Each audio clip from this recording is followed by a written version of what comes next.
Okay, so today I'm explaining first derivatives as well as the second derivative of graphs.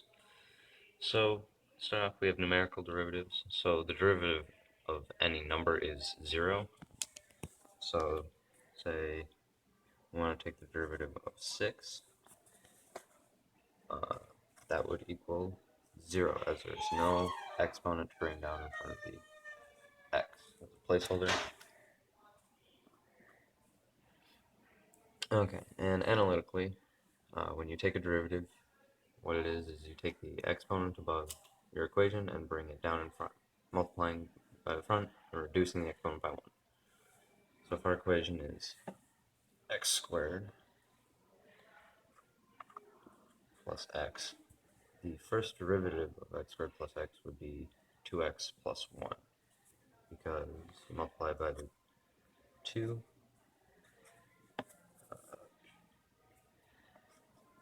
you multiply by the squared, bring it down, reduce the 2 to 1, making that just x. You multiply, x is just x to the first, so you multiply by 1, reduce the exponent to 0, which just gets rid of the x, making it just 1. Okay, and for the second derivative, you would repeat the process that you did with the first derivative, so taking the 1 here, just turning this into a 2, reducing the exponent to 0, which gets rid of the x. Derivative of any number is 0, so that is a 0 as well. So the second derivative is just 2. So now we're going to graph the equations. So the graph of x squared plus x looks like this. And when you take a derivative, when the slope of the original is negative, it will be negative in the first derivative.